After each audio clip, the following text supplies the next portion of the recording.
கிறிஸ்துவுக்கு மிகவும் பிரியமாக அழைக்கப்பட்டிருக்கக்கூடிய சகோதர சகோதரிகள் யாருக்கும் பிதாவாகிய யாவே கடவுளாலும் ஆண்டவராக இயேசு கிறிஸ்துவினாலும் கிருபையும் சமாதானம் உண்டாவதாக என்ற வாழ்த்துக்களை இதனாலே கூறிக்கொண்டு, கிறிஸ்துவின் பிறப்பும் இயேசுவின் பிறப்பும் என்ற தலைப்பை மையமாக கொண்டு நாம் சில காரியங்களை தியானிக்க இருக்கிறோம்.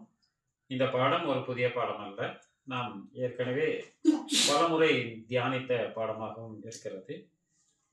கிறிஸ்துவின் பிறப்பு இருவித பிறப்புகள் என்றும் சொல்லலாம், விண்ணுலக பிறப்பு மண்ணுலக பிறப்பு என்றும் சொல்லலாம். கிறிஸ்து பிறந்தது விண்ணில், இயேசு பிறந்தது மண்ணில் என்று இதற்கு நாம் வியாக்கியானம் கொடுக்கிறவர்களாகவும் இருக்கலாம். ஏனென்று கேட்டால், இயேசு கிறிஸ்து என்பது ஒரு பெயராக அந்த இடத்துல சொல்லப்பட்டிருந்தாலும் கிறிஸ்துவுக்கும் இயேசுவுக்கும் அங்கு வித்தியாசம் காணப்படுகிறது என்பதைத்தான் இந்த பாடம் மையப்படுத்தி காட்டுகிறதாக இருக்கிறது என்பதை பார்க்கிறோம். ஆண்டவராகிய இயேசு கிறிஸ்து 2000 வருஷத்துக்கு முன்புதான் பிறந்திருக்கிறார் என்று ஒரு கொள்கை அடிப்படையிலே இன்றைக்கு சபைகள் இறங்கி வருகிறதாக இருக்கலாம். ஆனால் இன்டகிரேட்டட் பைபிள் ஸ்காலர்ஸ் அகாடமி என்று அழைக்கப்படுகிற இந்த நமது ஹோம் எக்லீசியா வழியாகவும் நமது மூத்த சகோதரர்கள் பல சகோதரர்கள் வழியாகவும் நாம இது கிறிஸ்துவின் பிறப்பு இயேசுவின் பிறப்பையும் ரெண்டாக பிரித்து நாம் ஆய்வு செய்தவர்களாக இருக்கிறோம் பல ஆண்டுகளுக்கு முன்பாகவே.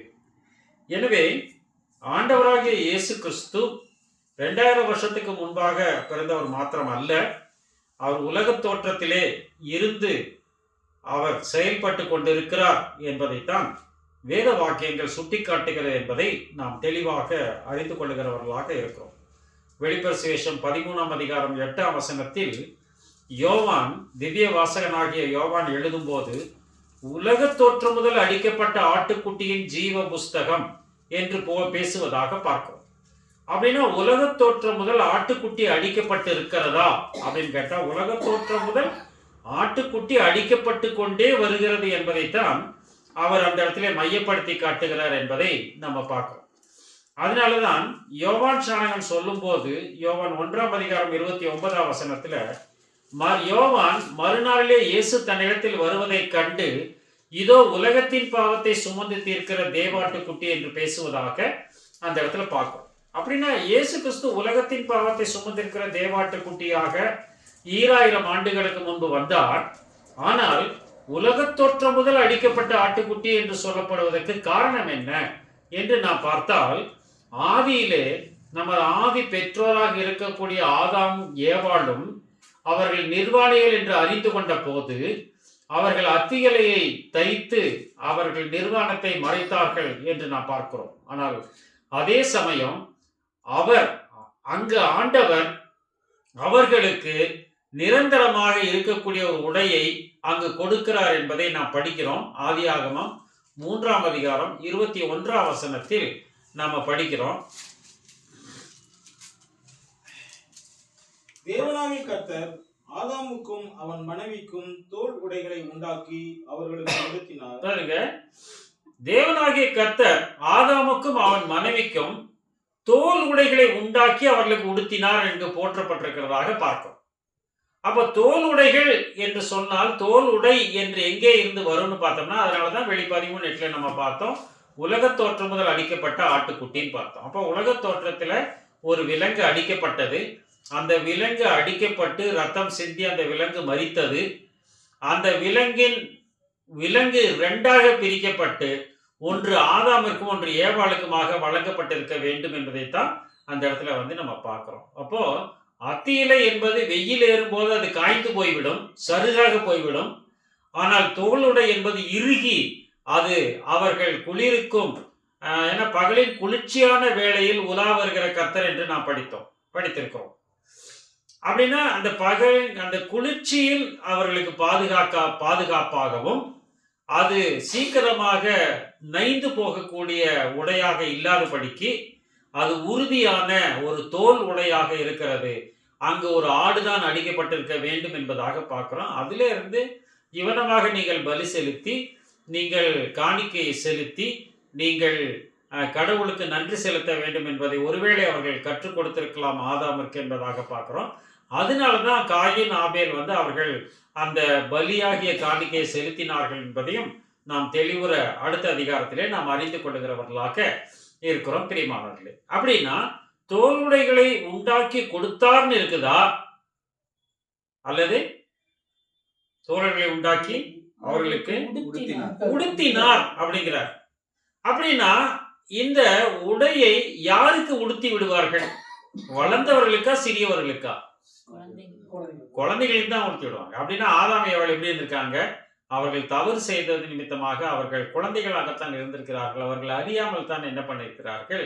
அவர்கள் அந்த கட்டளையை மீறிவிட்டார்கள். சுயம் அவர்களுக்குள்ளாக வரும்போது, அந்த இச்சை அவர்களுக்குள்ளாக வரும்போது அவர்களுக்கு அது அறியாமல் செய்த தவறாகத்தான் இருக்கிறது என்று ஒருவேளை நாம் எண்ணப்படலாம். ஏனென்று கேட்டால் அந்த தோல் உடைகளை அவர்கள் உடுத்தி உடுவதற்கு அளவுக்கு அவங்க என்ன பண்றாங்க, கொடுத்துருக்கலாம்.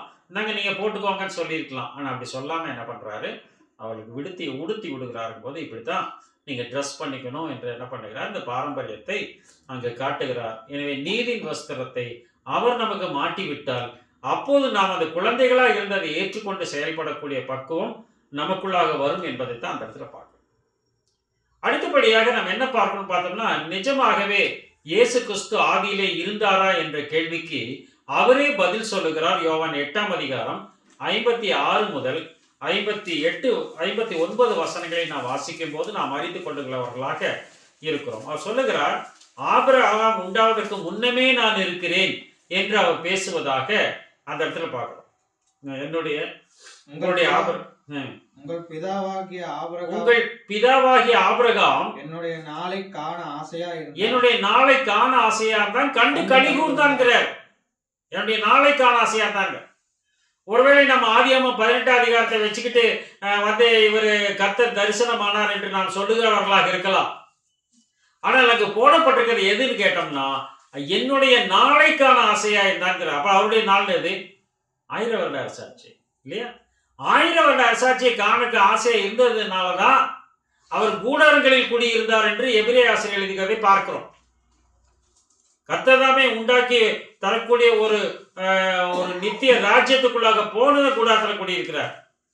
ஒருவேளை இந்த 15ஆம் அதிகாரத்தை வைத்து அவர் தரிசனம் கொடுக்கும்போது, ஆண்டவர் தரிசனம் கொடுக்கும்போது அவரிடத்திலே பேசி இருக்க கூடும். அதனாலதான் என்னுடைய நாளைக்கான ஆசையா இருந்தான், கண்டு கழிக்கும் தான் சொல்லும் போது அவங்களுக்கு கோபம் வந்துடுது. உனக்கு என்ன 50 வயசு கூட ஆகலையே, நீ ஆபிரகாம் பார்த்தியோன்னு என்ன பண்றாங்க, அவங்க கல் எடுத்துக்கிறாங்க. அப்ப என்ன பண்றாரு அவரு? அதற்கு இயேசு, ஆபிரகாம் உண்டாவதற்கு முன்னே நான் இருக்கிறேன், ஆபிரகாம் உண்டாவதற்கு முன்னமே நான் இருக்கிறேன்னு சொல்லும் போது கல் எடுத்துக்கிறாங்க. அப்படின்னா நிஜமாக இயேசு கிறிஸ்து ஆபிரகாம் உண்டாவதற்கு முன்னமே இருக்கிறாரா அப்படின்னு கேட்டோம்னா, கிறிஸ்து ஆபிரகாம் உண்டாவதற்கு முன்னமே இருக்கிறார் என்கிறார். அதுதான் யோவான் எழுதிய நற்செய்தியில் படிக்கிறோம். 1ஆம் அதிகாரம் 1-3 வசனங்கள் மற்றும் 10ஆம் வசனம். ஆதியிலே வார்த்தை இருந்தது. திருவிழி புக்கு வச்சுக்கோங்க. ஆதியிலே வார்த்தை இருந்தது, அந்த வார்த்தை தேவனிடத்தில் இருந்தது, அந்த வார்த்தை தேவனிடத்தில் இருந்தது, அந்த வார்த்தை தேவனாயும் இருந்தது. நீங்க வேற மொழிபெயர்ப்புல நீங்க பாத்தீங்கன்னா, திருவிழியத்திலே நீங்க பாத்தீங்கன்னா தேவனாய் இருந்ததுங்கும் போது இவர்தான் அவர் என்று சொல்லுவதற்கு ஏதுவாக இருக்கும். அப்படி ஏதுவா இருக்கும் இல்லையா? ஆதியிலே வார்த்தை இருந்தது, அந்த வார்த்தை தேவனிடத்தில் இருந்தது, அந்த வார்த்தை தேவனாய் இருந்தது அப்படிங்கிறதுக்கு இங்க திருவிழத்தில் எப்படி எழுதுறாங்க பாருங்க. தொடக்கத்தில் வாக்கு இருந்தது, தொடக்கத்தில் வாக்கு இருந்தது, அவ்வாக்கு கடவுளோடு இருந்தது, அந்த வாக்கு கடவுளோடு இருந்தது, அவ்வாக்கு கடவுளாயும் இருந்தது, அந்த வாக்கு கடவுளாயும் இருந்தது. அப்படின்னா கடவுள் இருக்கிறார், இவர் கடவுளாயும் இருக்கிறார். அதுக்கு ஃபுட்நோட்ல என்ன கொடுக்குறாங்க பாருங்க. அவ்வாக்கு கடவுளாயும் இருந்தது என்னும் சொற்றொடரை அவ்வாக்கு கடவுள் தம்மை கொண்டிருந்தது, கடவுள் தன்மை கொண்டிருந்ததுன்னு சொல்லலாங்கிறார். அப்ப கடவுளுடைய குவாலிட்டி அந்த வாக்குல இருக்குது இல்லையா? அவர்தான் அந்த வார்த்தையாகிய இயேசு கிறிஸ்து. 2ஆம் வசனம் 3ஆம் வசனம் படிங்க, தம் நம்மதிலே படி. அவர் ஆதியிலே தேவனோடு இருந்தார், ஆதியிலே கடவுளோடு அவர் இருக்கிறார், சகலமும் அவர் மூலமாய் உண்டாயிற்று, சகலமும் அவர் மூலமாய் உண்டாயிற்று, உண்டானதொன்றும் அவராலே அல்லாமல் உண்டானதொன்றும் அவராலே அன்றி உண்டாகவில்லை. எல்லாம் அவர் மூலமா தான் உண்டாச்சு. உண்டானது அவரால் அன்று உண்டாகவில்லை. அப்படின்னா இவர் மூலமா தான், கிறிஸ்து மூலமா தான் உண்டாச்சு என்று அங்கு பேசுவதாக அந்த இடத்துல வந்து பார்க்கிறோம். 10ஆம் வசனம். அவர் உலகத்தில் இருந்தார், அவர் உலகத்தில் இருந்தாராம். உலகம் அவர் மூலமாய் உண்டாயிற்று, உலகம் அவர் மூலமாய் உண்டாயிற்றது. உலகமோ அவரை ஆனால் அறியவில்லை. உலகமும் அவரை அறியவில்லை. இன்றைக்கு வரைக்கும் ஆண்டவராய் இயேசு கிறிஸ்துவை சரிவர நாம் அறிந்திருக்கிறோமா என்று கேட்டால் அது சிறிது கஷ்டமாகத்தான் இருக்கிறது என்பதாக பார்க்கும். ஏனென்று கேட்டால் இவர்தான் கடவுளாக இருக்கிறார், இவர்தான் கடவுள், இயேசு ஆண்டவர், இயேசு பிதா, இயேசு சுவாமி என்றெல்லாம் நாம் சொல்லும் போது அவர் இறைமைந்தன் எப்படி நாம் சொல்லுவதற்கு ஏதுவாக இருக்கும் என்றுதான் நான் யோசனை பார்க்கணும். அதனால அறியாமல் தான் இருக்கிறார் என்பதாக பார்க்கணும். கொலோசையர் 1 அதிகாரம் 14 முதல் 17. கொலோசையர் 1:14 முதல் 17.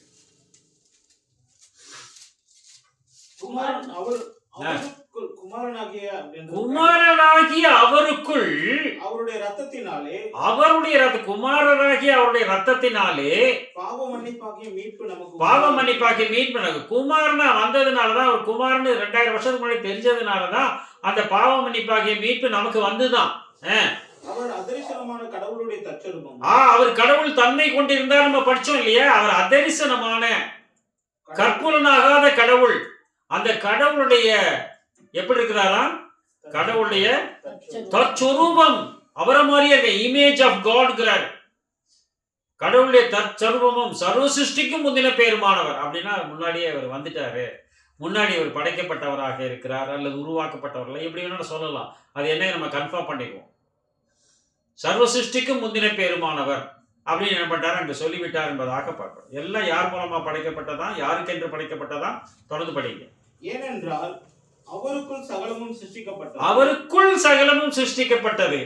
பரலோகத்தில் உள்ளவைகளும் பூலோகத்தில் உள்ளவைகளும் ஆகிய, பரலோகத்தில் உள்ளவைகளும் பூலோகத்திலும் உள்ளவைகளும் ஆகிய சகலமும், காணப்படுகிறவைகள் காணப்படாதவைகள் சகல வஸ்துக்களும். இப்ப ஏஞ்சல்ஸ் நமக்கு தெரியாது, நம்ம பார்த்தது இல்லை இல்லையா? உலகத்தில் உள்ளவைகள் நாம் பார்க்கிறோம். இப்படி சகல வஸ்துக்களும், சிங்காசனங்களானாலும், இது சிங்காசனங்களானாலும், கர்த்தத்துவங்களானாலும், துரைத்தனங்களானாலும், அதிகாரங்களானாலும் சகலமும் அவரை கொண்டும் அவருக்கென்றும் சிருஷ்டிக்க. அப்படின்னா இவர் ஜீசஸ் தான் அவர் என்ன பண்ணியிருக்கிறாரு, அந்த ஆதியில இருந்திருக்கிறார் என்பதை இந்த வசனங்கள் உறுதியம் செய்கிறது என்பதாக பார்க்கிறோம். அடுத்த வசனம். அவர் எல்லாவற்றுக்கும் முந்தினவர், எல்லாம் அவருக்குள் நிலை நிற்கிறது சொல்லி முடிப்பதாக அந்த இடத்துல பார்க்கிறோம். அப்ப எல்லாமே அவர்தான், அவருக்குள்ளாக சிருஷ்டிக்கப்பட்டது, அவரை கொண்டு சிருஷ்டிக்கப்பட்டது, அவருக்காக சிருஷ்டிக்கப்பட்டது என்று பேசுவதாக பார்க்கிறோம். எபிரேயர் 1 அதிகாரம் 2 வசனம். எபிரேயர் 1:20.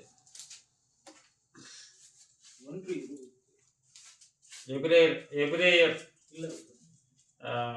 மன்னிக்கவும், எபேசியர்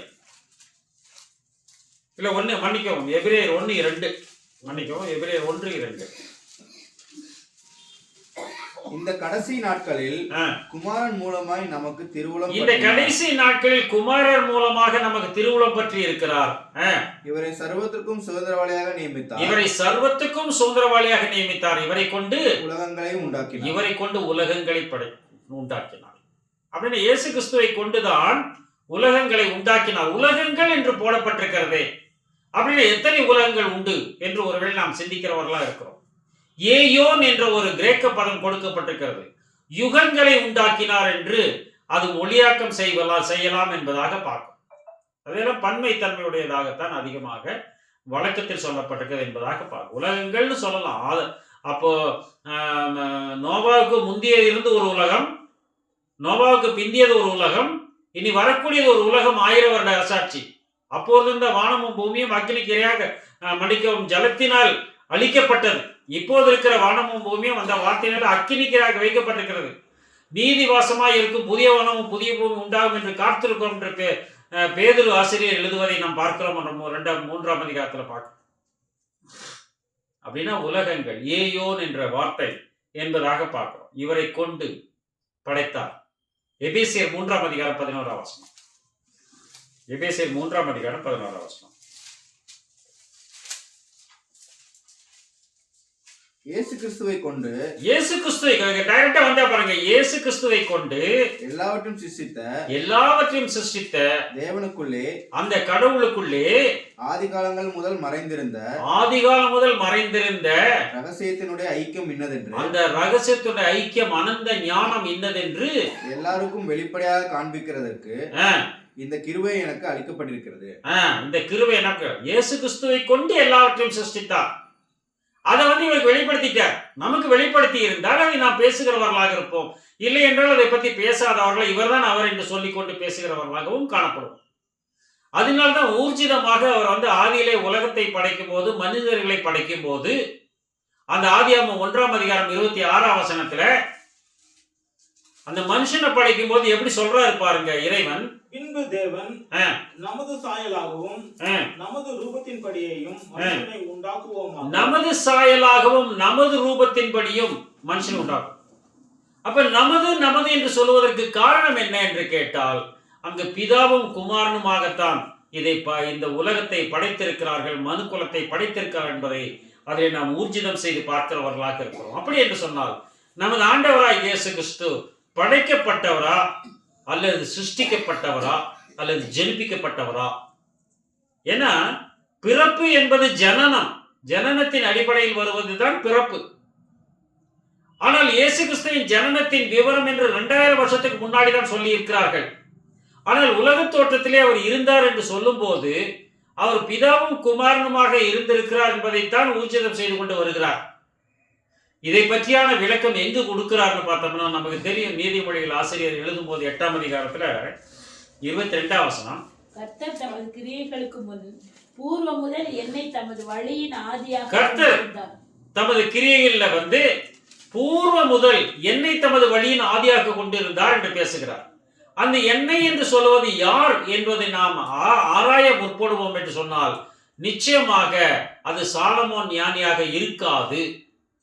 ஏன் இருக்காதுன்னு சொல்றோம்? எல்லாம் தோன்றுவதற்கு முன்னாவே என்னை வழியின் ஆதியாக கொண்டிருந்தார் சொன்னால் நிச்சயமாக சாலமோனா இருக்காது அல்லவா? அப்படி என்னை சொல்லுவது யாரை பேசுகிறார் என்று சொன்னால் அது 12ஆம் வசனத்தை வைத்தும் மற்ற வசனங்களை வைத்து நாம் புரிந்து கொள்கிறோம். ஞானமாகிய நான் விவேகத்தோட வாசம், இங்க சொல்ற ஞானமாகிய நான் விவேகத்தோடு வாசம் பண்ணி நல்லுக்த அறிவுகளை கண்டடைகிறேன். ஞானமாகிய நான்கிறார். அப்படி அந்த ஞானமாகிய நான் என்று அழைக்கப்படுவர் யார் என்ற அடுத்த கேள்வி நம்ம கேட்டோம்னா 1 கொரிந்தியர் 1:31, 30, 29 3 வசனங்களை அடிப்படையாக கொண்டு இவர் இயேசு கிறிஸ்து தான் என்பதை ஊர்ஜிதம் செய்கிறோம். 1:31 அவரே தேவனால் நமக்கு என்கிறாரே, எவரே என்ற ஒரு கேள்வி நாம் கேட்டால் அதுக்கு முந்தின வசனம், அந்தபடி நீங்கள் அவராலே கிறிஸ்து இயேசுவுக்கு உட்பட்டிருக்கிறீர்கள் சொன்னச்சுன்னா எவராலேன்னு கேட்டீங்கன்னா அதுக்கு முந்தின வசனம், மாம்சமான எவனும் கடவுளுக்கு முன்பாக பெருமை பாராட்டாதபடிக்கு அப்படி செய்யும். கடவுளுக்கு முன்பாக மேன்மை பாராட்டாதபடிக்கு. இப்ப 30 படிக்க, அந்தபடி நீங்கள் அவராலே கிறிஸ்து இயேசுவுக்கு, அந்தபடி நீங்கள் கடவுளாலே கிறிஸ்து இயேசுவுக்குள்ளாக உட்பட்டீர்கள். எழுதியிருக்கிறபடி மேன்மை பாராட்டுகிறவன் கர்த்தரை குறித்தே மேன்மை பாராட்டத்தக்கதாக, கர்த்தராகிய இயேசு கிறிஸ்துவை மேன்மை பாராட்ட கடவன் சொல்லிட்டாரு. இப்பதான் 31 என்னங்கிறாரு, அவரே கிறிஸ்து இயேசுவே கடவுளால் நமக்கு ஞானம் நீதி பரிசுத்தமும் மீட்புமானார். புரியுதுங்களா உங்களுக்கு? இப்படிதான் ஒரு சிஸ்டத்தை நம்ம கிரியேட் பண்ணி அவருங்கிறது இயேசு கிறிஸ்துவா கிறிஸ்து இயேசுவான்னு பார்க்கும். ஏன்னா நிறைய இடங்கள்ல நம்ம இயேசு கிறிஸ்துங்கிறத பார்க்கிறோம். ஆனா ஒரு சில இடங்கள்ல கிறிஸ்து இயேசுன்னு பார்க்கிறோம். என்ன வித்தியாசம்? ரெண்டும் ஒண்ணுதானே அப்படி நம்ம நினைக்கலாம். அறியாதவர்களுக்கு இயேசு கிறிஸ்து, அறிந்தவர்களுக்கு கிறிஸ்து இயேசு. இதைத்தான் அந்த இடத்துல நம்மோட கூட அவருக்கு நமக்கு வெளிப்படுத்துகிறார் என்பதாக பார்க்கணும்.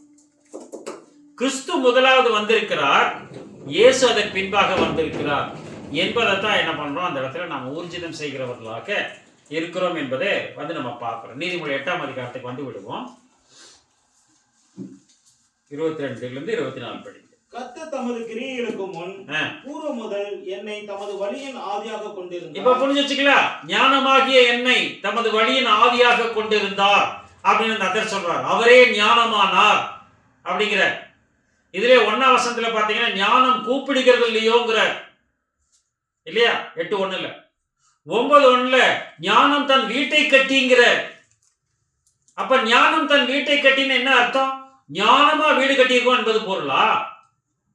ஞானம் தன் வீட்டை கட்டி. ஞானம்ங்கிறது கிறிஸ்து இயேசு. கிறிஸ்து இயேசு தன் வீட்டை கட்டுகிறார். எந்த வீடு? எபிரேயர்ல படிக்கிறோம் 3ஆம் அதிகாரம் 6ஆம் வசனத்துல. மோசே அவருடைய வீட்டிற்கு மேலாக மேம்பட்டவராக இருக்கிறார்.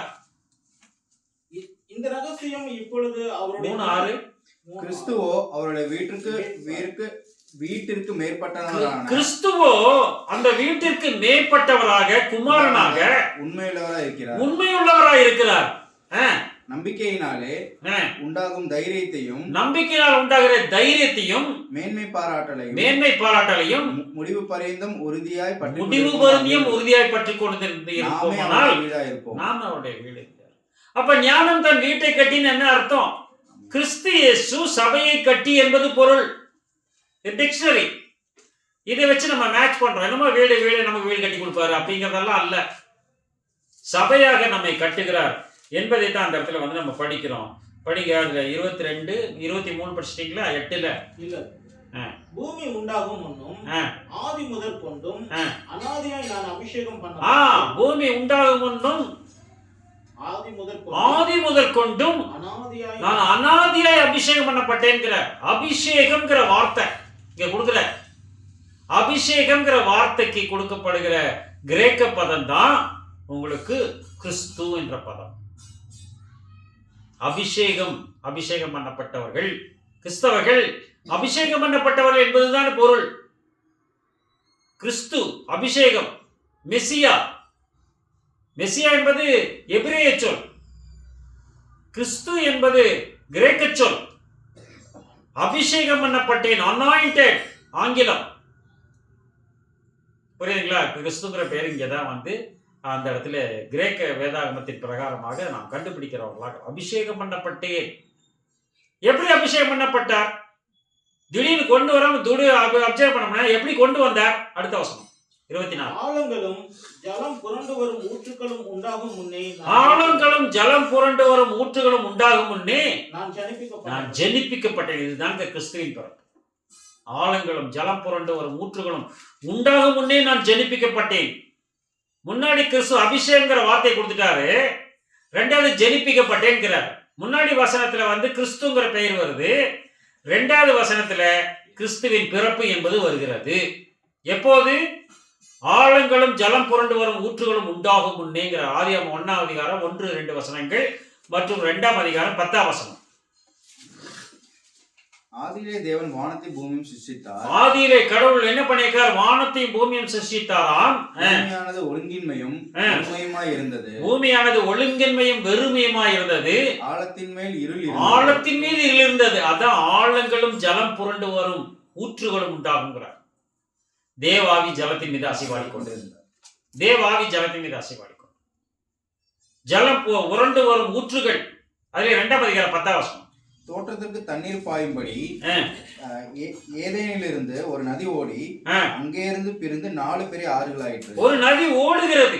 எப்படி? அது ஊற்றாக பெருக்கெடுத்து 4 பெரும் நதிகளாக ஓடி. இதுக்கு எல்லாத்துக்கும் முன்னாடியே என்னை ஜெனிப்பிச்சிட்டாரு என்று இயேசு பேசுவதாக பார்க்கும். இப்ப அதை படி 8ஆம் அதிகாரம் 25 முதல் 32. மலைகள் நிலை பெறுவதற்கு முன்னும் குன்றுகள் உண்டாவதற்கு முன்னும் அவர் பூமியையும் அதன் வெளிகளையும் வயல்வெளிகளையும் பூமியின் மண்ணின் திரள் யார்? ஆதாம் மனுக்குலம் திரள்களை உண்டாக்கும் முன்னும் நான் ஜெனிப்பிக்கப்பட்டேன். திரும்பமா சொல்றார், நான் ஜெனிப்பிக்கப்பட்டேன். கிறிஸ்து ஜெனிப்பிக்கப்பட்டவர். கிறிஸ்து உண்டாக்கப்பட்டவர் அல்ல. கிறிஸ்து படைக்கப்பட்டவர் அல்ல. கிறிஸ்து ஜெனிப்பிக்கப்பட்டவர். உண்டாக்குதல் என்று சொன்னால் ஒரு பொருளிலிருந்து இன்னொரு பொருளை கொண்டு வருவதல், இல்லாமலிருந்து கொண்டு வருதல். ஜனனம் என்று சொன்னால் தன்னிலிருந்து வெளியே கொண்டு வருவது ஜன்மம். பிதா தன்னிலிருந்து குமாரனை கொண்டு வந்திருக்கிறார். அதுதான் ஜனம். ஜெனிப்பிக்கப்பட்டேன். அப்புறம் அவர் வானங்களை படைக்கையில் நான் அங்கே இருந்தேன். ஆ. அவர் சமுத்திரத்து விசாலத்தை வட்டணைக்கையிலும் ஆ.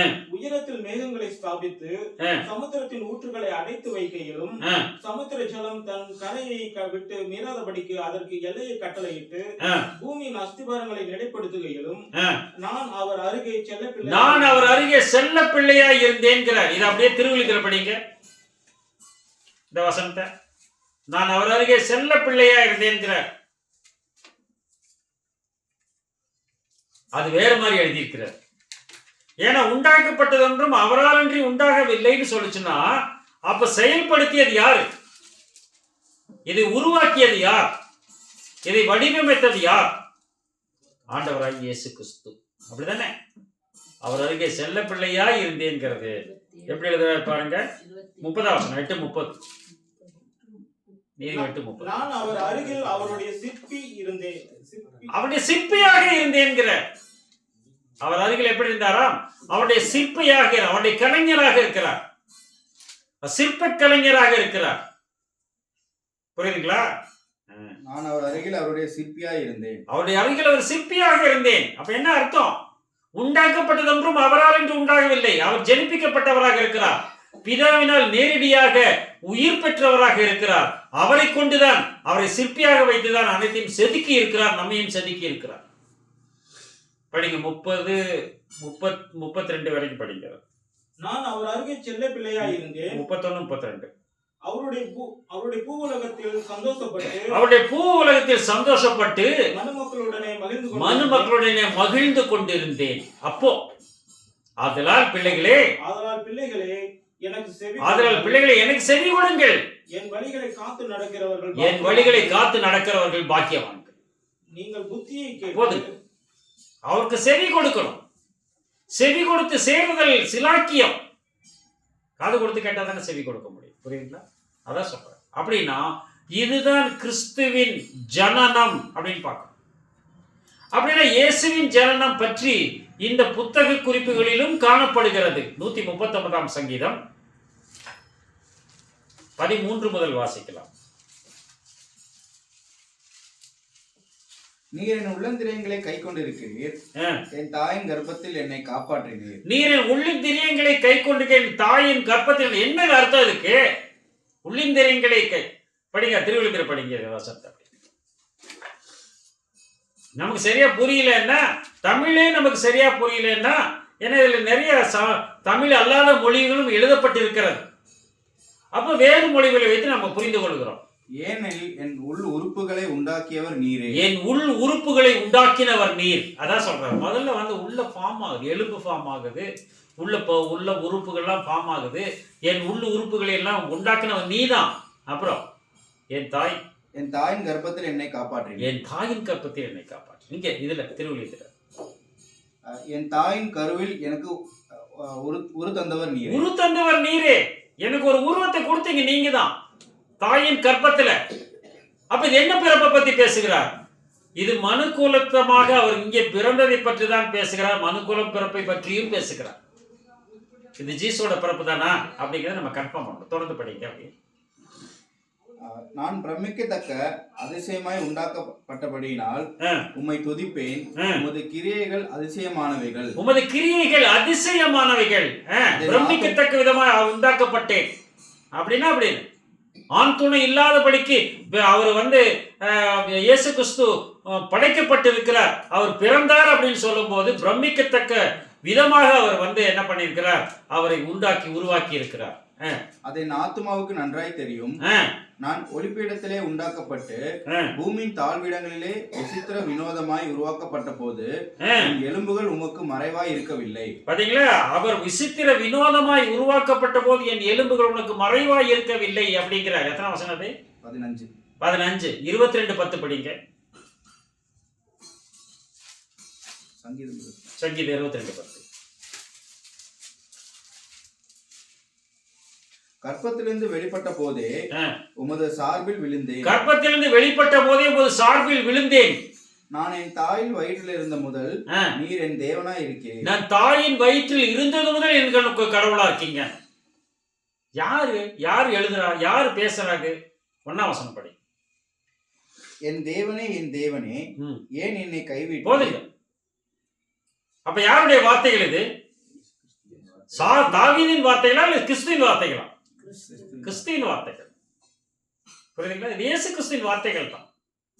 என் தாயின் வயிற்றில் இருக்கும்போது நீர் என்னை அறிந்திருக்கிறீர், உமது சார்பில் விழுந்தேன். அதனாலதான் 12 வயசுல எங்க அப்பாவுக்கு அடுத்த நான் இருக்கணும்னு உங்களுக்கு தெரியாதான்னு வந்து பெற்றோரிடத்தை கேட்கிறார். புரியுதுங்களா? அப்படின்னா இயேசு கிறிஸ்துவின் ஜனனத்தின் விவரத்தை இங்க 139ஆம் சங்கீதத்தில் எழுதி இருக்கிறார் என்பதை தான் பார்க்கணும். 139 வந்துருங்க, 16.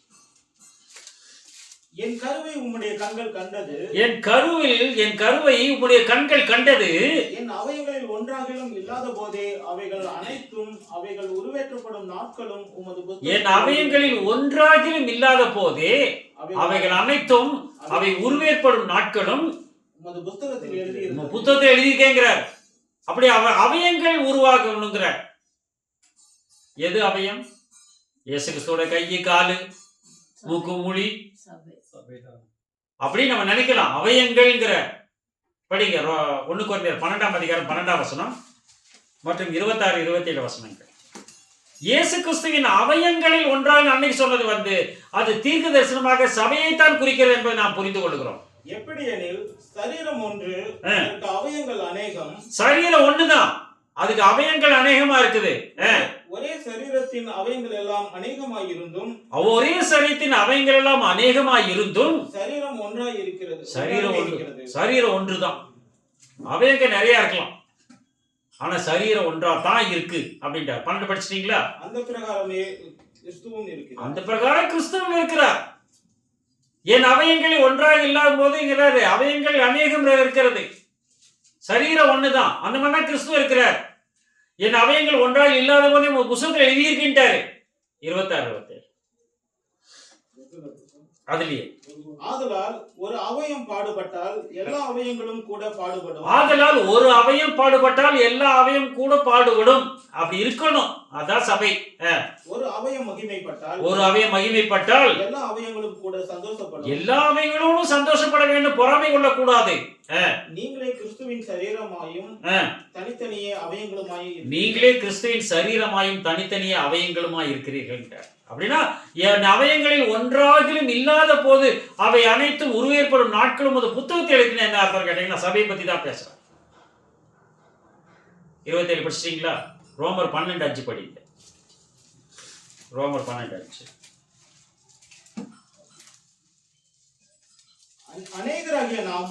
அநேகராகிய நாமும் கிறிஸ்துவுக்குள் ஒரே சரீரமாய் இருக்க ஒருத்தருக்கு ஒருத்தர் அவயங்களா இருக்கோன்ட்ட.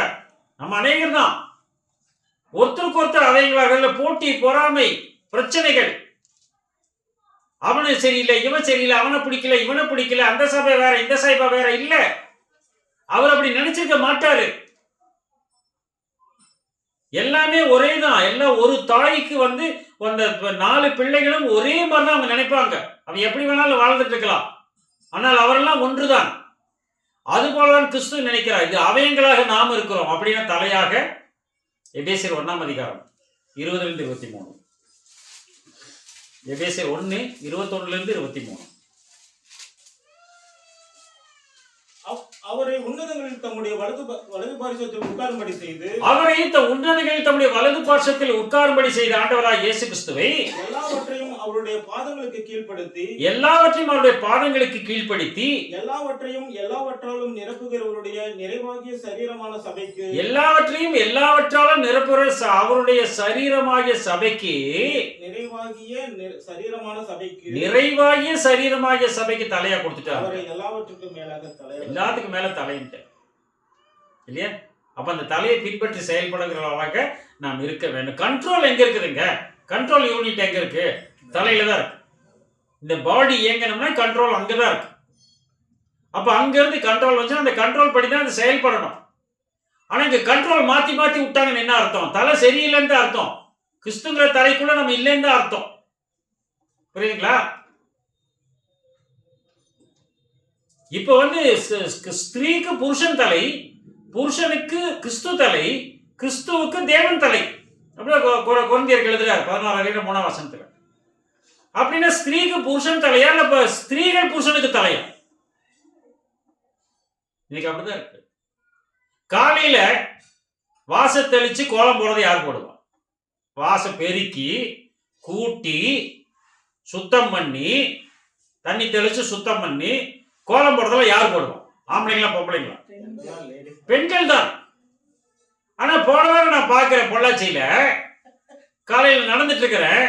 இந்த வீட்டுல ஒருத்தர் வெளியே வந்தார், லுங்கி கட்டிட்டு தொடப்பத்தை எடுத்து கர்ற கர்ற கர்ற கர்ற கர்றன்னு கூட்டினார். அப்ப என்ன பண்ணாரு, ஒரு பக்கெட்ல தண்ணி நல்லா தண்ணி தெளிக்கிறார்.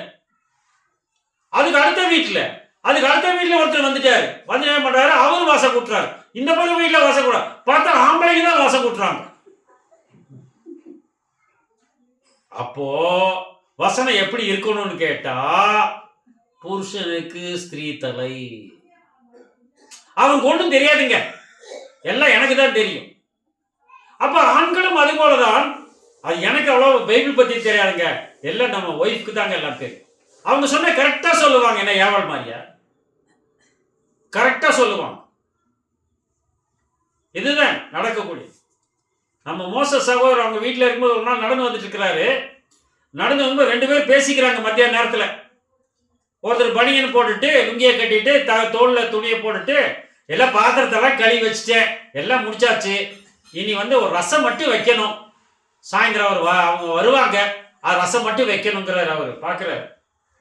இவரு ஆம்பளை அந்த பக்கம் பாக்குறாரு. வீடெல்லாம் சுத்தம் பண்ணி ஃபேன் எல்லாம் தொடச்செல்லாம் கிளீன் பண்ணிட்டேன், இனி வந்து என்ன பண்ணணும், சப்பாத்திக்கு மாவு உருட்டணும் அப்படிங்கிறார் அவரு. இவரு சம்சாரம் வேலைக்கு போகுது, அவரு சம்சாரம் வேலைக்கு போகுது, இவங்க 2 பேரும் வேலைக்கு போறது இல்லை. இதுதான் நிலைமை. ஸ்திரீக்கு புருஷன் தரு. ஆனா ஆண்டவர் சொல்லி இருக்கிறார். அப்படின்னா புருஷன் சொல்றத பொண்டாட்டி கேட்கணும். ஆனால் இங்க அப்படி இருக்கிறதா? அப்படி இருக்கிறதா நாம் சிந்திக்க வேண்டும். புரியுதுங்களா? இன்னைக்கு மெஜாரிட்டி சபைகளை லேடிஸ் ஜாஸ்தி இருக்கிறதுக்கு, அரசியல் கூட்டங்கள லேடிஸ் ஜாஸ்தி இருக்கிறதுக்கு காரணம் என்ன? லேடிஸ் என்ன சொல்றாங்களோ ஆண்கள் கேட்கிறாங்க. இதான் நடக்குது. அதனால பெண்கள் கூட்டம் ஜாஸ்தி. பெண்கள் சொல்வதை ஆண்கள் கேட்கிறார்கள்.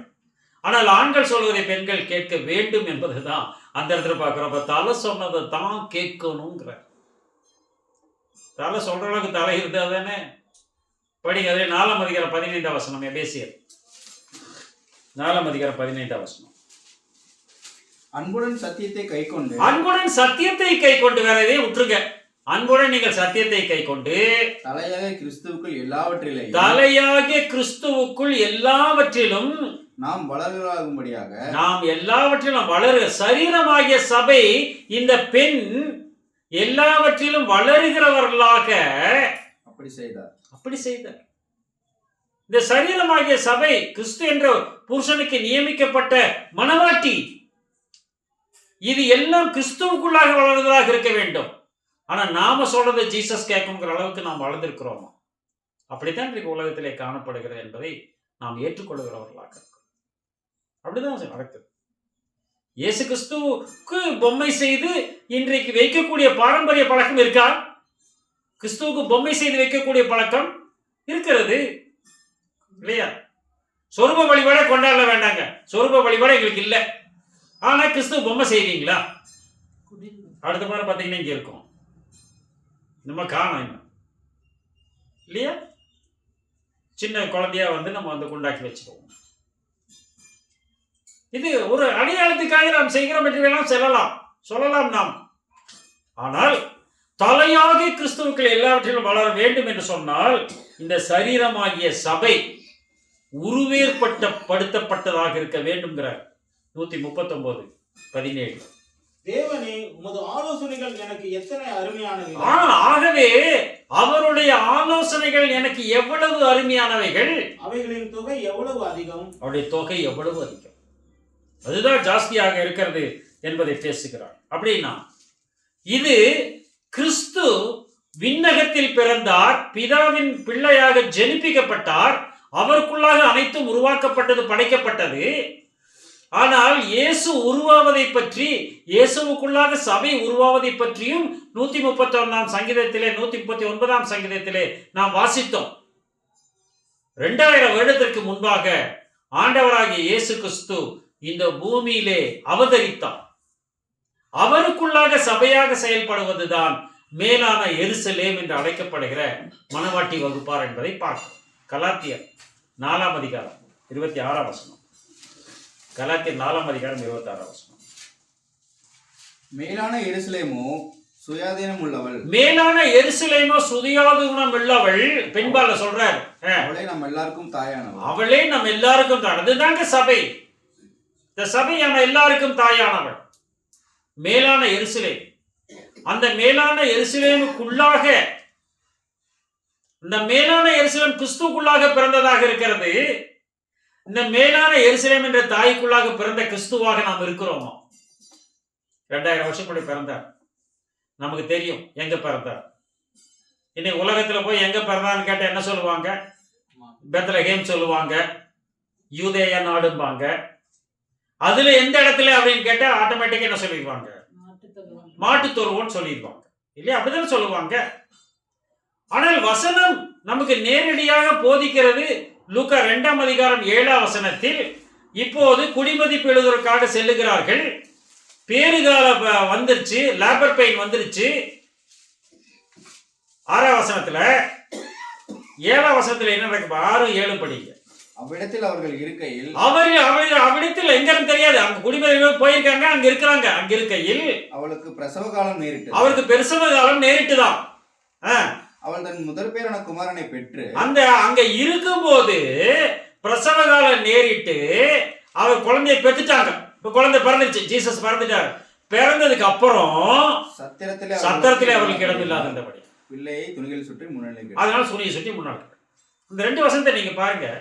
பேறுகாலம் ஏற்பட்டது, பிள்ளை பிறந்ததுக்கு அப்புறம் சத்திரத்துல இடம் இல்லைங்கிற, பிள்ளை பிறந்ததுக்கு அப்புறம் சத்திரத்துல இடம் இல்லைங்கிற. அப்படின்னு எங்க பிறந்திருக்கும்? சத்திரத்தில் தான் பிறந்திருக்க வேண்டும். புரியுதுங்களா? இது உன்னத பாட்டில் எழுதுகிறார் சாலமோன் 8ஆம் அதிகாரம் 5ஆம் வசனத்துல, கிச்சிலி மரத்தின் கீழ் தாய் பெற்றெடுத்தாள்ங்கிறார். படி 8ஆம் அதிகாரம் 5ஆம் வசனம். தன் நேசர் மேல் சார்ந்து கொண்டு வனாந்தரத்திலிருந்து வருகிற இவள் யார்? அவள் மணவாட்டி. தன் நேசர் மேல் சார்ந்து கொண்டு, சாய்ந்து கொண்டு, அவங்களுக்கு வந்து இன்க்ளைண்ட் ஆயிருக்கீங்க. ஜீசஸ் மேலதான் சாய முடியும். ஜீசஸ் விழுந்துருவோம். புரியுங்களா? நேசர் மேல் சாய்ந்து கொண்டு வனாந்தரத்தில் வருகிற இவள் யார்? மணவாட்டி வகுப்பார், மேலான எருசலேம், நம்ம எல்லாருக்கும் தாயானவள். அப்புறம், கிச்சிலி மரத்தின் கீழ் உம்மை எழுப்பினேன், கிச்சிலி மரத்தின் கீழே நான் உன்னை எழுப்பினேன், அங்கே உமது தாய் உம்மை பெற்றாள், அங்கே உன்னை தாய் உன்னை பெற்றாள். உன்னை பெற்றவள் வேதனைப்பட்டு பெற்றார். அப்படிதான் முடிக்கிறார். அங்கே உம்மை பெற்றவள் வேதனைப்பட்டு உம்மை பெற்றாள், வேதனைப்பட்டு உம்மை பெற்றார், கிச்சிலி மரத்தின் கீழ் பெற்றார். அப்படின்னா ஆண்டவராகிய இயேசு கிறிஸ்துவின் பிறப்புக்கும் கிச்சிலி மரத்துக்கும் தொடர்பு இருக்கிறது. கிச்சிலி மரம் என்னது? ஆப்பிள் ட்ரீ இல்லையா? ஃப்ரூட்லயே மிக முக்கியமான ஃப்ரூட் எதுன்னு கேட்டீங்கன்னா ஆப்பிள் இல்லையா? அது பழமொழி கூட சொல்லுவாங்க, என்னது? Apple a day, half a day. An apple a day keeps doctors away. புரியுதுங்களா? ஆப்பிள் விளைக்கிறவங்க நாங்க வாங்கியா சாப்பிட முடியும்? ஒரு ஆப்பிள் தான் ஒரு நாளைக்கு, ஒரு கூடையா சாப்பிட சொல்றாங்க. அப்படின்னா கிச்சிலி மரத்தின் கீழ் பெற்றார் போது கிச்சிலி பழத்தின் மூலமாக ஆவியின் கனி, the fruit of the spirit, அந்த கனியின் வழியாக இயேசு கிறிஸ்து பெற்றெடுக்கப்படுகிறவராக இருக்க வேண்டும்ங்கிறார். படிங்க, அதிலே மத்தேயு 1ஆம் அதிகாரம் 18-23. மத்தேயு 1:18-23. இயேசு கிறிஸ்துவினுடைய ஜனனத்தின் விவரமாவது, அவருடைய தாயாகிய மரியாள் யோசேப்புக்கு நியமிக்கப்பட்டிருக்கையில், அவர்கள் கூடி வரும் முன்னே பரிசுத்த ஆவியினாலே கர்ப்பவதியானாள் என்று, அவர் பரிசுத்த ஆவியினாலே கர்ப்பவதியான, ஆவியானவர் இல்ல, பரிசுத்த ஆவியினாலே கர்ப்பவதியானவர் என்று அறிந்து காணப்பட்டது. அவள் புருஷனாகிய யோசேப்பு நீதிமானாய் இருந்து அவளை அவமானப்படுத்த மனதில்லாமல் ரகசியமாய் அவளை தள்ளிவிட யோசனையாய் இருந்தான். அவன் இப்படி சிந்தித்துக் கொண்டிருக்க இப்ப தேவதூதன் வந்து என்ன விளக்கம் கொடுக்கிறார். கர்த்தருடைய தூதன் சொப்பனத்தில் அவனுக்கு காணப்பட்டு, தாவீதின் குமாரனாகிய யோசேப்பே, உன் மனைவியாகிய மரியாளை சேர்த்துக் கொள்ள ஐயப்படாதே, அவளிடத்தில் உற்பத்தியாய் இருக்கிறது பரிசுத்த ஆவியினால் உண்டானது. இது பரிசுத்த ஆவியினால் உண்டானது, நான் சும்மா எல்லாம் சொல்லல, அதுக்கெல்லாம் ஆதாரம் இருக்கு அப்படிங்க எக்ஸ்பிளைன் பண்றாரு அந்த இடத்துல. அவள் ஒரு குமாரனை பெறுவாள், அவருக்கு இயேசு என்று பெயரிடுவாயாக, ஏனெனில் அவர் தமது ஜனங்களின் பாவங்களை நீக்கி அவர்களை ரட்சிப்பார் என்றார். ஏற்றுக்கொள்ளுகிற பாவம் தான் ரட்சிக்க மீட்பு கிடைக்கும். ஏற்றுக்கொள்ளாத மீட்பு எப்படி கிடைக்கும்? தமது ஜனங்களின் பாவங்களை நீக்கி ரட்சிப்பார்னு சொல்றாரு அவர். சொல்லிட்டு தீர்க்கதரிசியின் மூலமாய் கர்த்தராலே உரைக்கப்பட்டது நிறைவேறும்படி இதெல்லாம் ஏசாயா தீர்க்கதரிசி மூலமாக உரைக்கப்பட்டது நிறைவேறும்படி கர்த்தரால் உரைக்கப்பட்டது அன்னம் நிறைவேறும்படி நடந்தது. என்ன சொன்னாரா?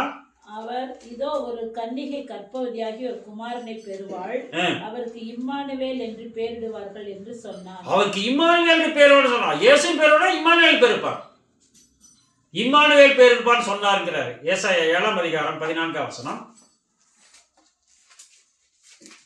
ஆதலால் ஆண்டவர் தாமே உங்களுக்கு ஒரு அடையாளத்தை, நமக்கு ஒரு அடையாளத்தை கொடுத்திருக்கிறார். இதோ ஒரு கன்னிகை கர்ப்பவதியாகி குமாரனை பெறுவாள், அவருக்கு இம்மானுவேல் என்று பெயரிடுவார்கள். அதிலே 9:6. ஏசாயா 9. நமக்கு ஒரு பாலகன் பிறந்தார், நமக்கு ஒரு குமாரன் கொடுக்கப்பட்டார், கர்த்தத்துவம் அவர் தோளின் மேல் இருக்கும், அவர் நாமம் அதிசயமானவர், ஆலோசனை கர்த்தா, வல்லமையுள்ள தேவன், நித்திய பிதா, சமாதான பிரபு எனப்படும். இதெல்லாம் 5 காரியங்களை பேசுகிறார். நமக்கு ஒரு பாலகன் பிறந்தார், கொடுக்கப்பட்டார், அவர் நாம அதிசயமான, பழைய ஏற்பாட்டு காலத்தில் அதிசயமானவர், புதிய ஏற்பாட்டு காலத்தில் மலை பிரசங்களை முதல் கொண்டு அனைத்துமே வந்து நமக்கு ஆலோசனை கர்த்தராக நமக்கு கொடுத்து கொண்டு இருக்கிறார். அவர் உயிர்த்தெழுதல் கொடுக்கும்போது வல்லமையுள்ள தேவனாக மாறுகிறார், சர்வ வல்லமையுள்ள தேவனாக மாறுகிறார் இல்லையா? உயிர் பெற்று வரக்கூடியவர்களுக்கு நித்திய பிதாவாக இருக்கிறார். அந்த ஆட்சி சமாதான பிரபுவின் ஆட்சியாக அமைகிறது என்று அந்த அனைத்து காலங்களையும் உள்ள இலக்கி அவர் பேசியிருக்கிறார் என்பதை நம்ம புரிஞ்சுக்கிறோம். அதை பற்றியான விரிவான வேறொரு பாடத்தில் கூடிய வசனங்களை தியானமாக நாம் எடுத்துக்கொள்ளலாம். இதுதான் அவர் என்ன பண்ணுகிறார், அங்கு பேசுகிறார். அப்படின்னா கிறிஸ்து தான் முதலில் ஜெனிப்பிக்கப்பட்டவர். இயேசு 2000 ஆண்டுகளுக்கு முன்பு கன்னிமரியாளின் வயிற்றிலிருந்து அவர் ஜனனமானார் அப்படின்னு சொல்றார். இதைத்தான் இதை கேள்விப்பட்டுட்டு எல்லாம் புரிஞ்சுக்கிட்டவங்க அந்திரே என்ன சொல்றாரு பாருங்க. யோவான் 1:41. யோவான் 1:40-41. யோவான் சொன்னதை கேட்டு அவருக்கு பின் சென்ற 2 பேரில் ஒருவன் சீமான் பேதுருவின் சகோதரனாகிய அந்திரேயா என்பவன். அவன் முதலாவது தன் சகோதரனாகிய சீமானை கண்டு மேசியாவை கண்டோம் என்று சொன்னான். மேசியாவை கண்டோம்னு சொல்லுகிறார். கிரேக்க பாஷை, எபிரேய பாஷையில மேசியா என்பதற்கு கிறிஸ்து என்று அர்த்தமா? மேசியா என்ற எபிரேய பாஷைக்கு கிறிஸ்து என்பது அர்த்தமா? இததான் சமாரியா ஸ்திரீ சொல்றாங்க. 4ஆம் அதிகாரம் 25-26. அந்த ஸ்திரீ அவரை நோக்கி, கிறிஸ்து எனப்படுகிற மேசியா வருகிறார் என்று அறிவேன். கிறிஸ்து எனப்படுகிற மேசியா வருகிறார் என்று அறிவேன்கிறார். இப்ப புரியுதுங்களா உங்களுக்கு? கிறிஸ்து எனப்படுகிற மேசியா, அதனாலதான் கிறிஸ்து முன்னாடி வந்துடுறாரு, இயேசு பின்னாடி வர்றார். புதுசா இருக்கவங்களுக்கு, மற்ற உலகத்தாருக்கு இயேசு கிறிஸ்து தான். ஆனா தெரிந்தெடுக்கப்பட்ட மக்களாக இருக்கக்கூடிய நமக்கு அவர் கிறிஸ்து இயேசுவாக இருக்கிறார். கிறிஸ்து தான் இயேசுவாக இருக்கிறார். அவர் வரும்போது எல்லாவற்றையும் நமக்கு அறிவிப்பார் என்றார். அவர் வரும்போது எல்லாத்தையும் சொல்லுவார்னு சொல்லும்போது ஆண்டவர் என்ன பண்றாங்க, ஒரு சர்டிபிகேட் கொடுக்கிறார். இயேசு உன்னோட பேசுகிற கிறிஸ்து நானே என்றார். உன்னோட பேசுகிற கிறிஸ்து நான் தான், இயேசுதான் கிறிஸ்து அப்படி என்ன பண்றாரு, இந்த இடத்துல நம்ம வெளிப்படுத்த என்பதாக பார்க்கணும். அப்படின்னா இவர் பிறப்பு தான் மிக முக்கியமான காணப்படுகிறது. உலகத்தில் மாத்திரமல்ல, நம்மிலும் காணப்படுகிறது. கலாத்தியர் 4ஆம் அதிகாரம் 19ஆம் வசனம். கலாத்தியர் 4:19. என் சிறு பிள்ளைகளே கிறிஸ்து உங்களிடத்தில் உருவாகும் அளவும், என்ன குழந்தைங்க தான், இல்லையா? என் சிறு பிள்ளைகளை கிறிஸ்துவங்களில் உருவாகும் அளவும் உங்களுக்காக மறுபடியும் கர்ப்ப வேதனை படுறேங்கிறார். அப்படின்னா கிறிஸ்து நமக்குள்ள உருவாகணுங்கிறதுக்காக பவுல் கர்ப்ப வேதனைப்பட்டார்.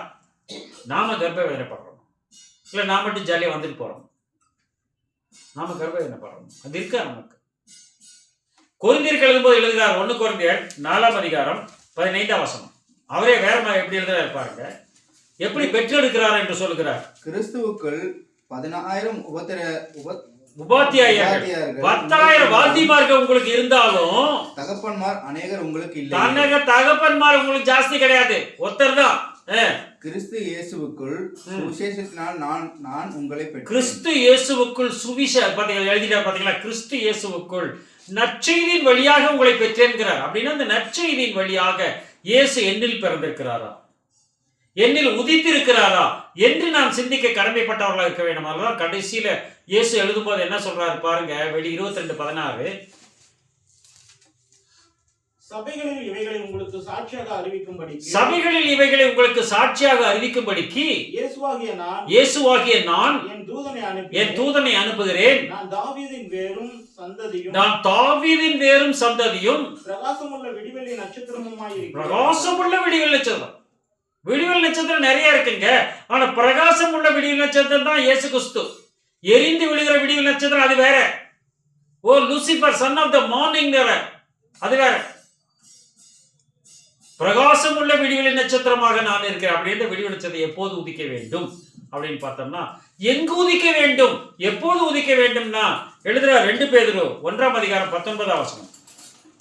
2 பேதுரு 1ஆம் அதிகாரம் 19. அதிக உறுதியான தீர்க்கதரிசன வசனம் நமக்கு உண்டு. ஆம் பிரியமான சகோதர சகோதரிகளே, அதிக உறுதியான தீர்க்கதரிசன வசனங்கள் நமக்கு இருக்கிறது.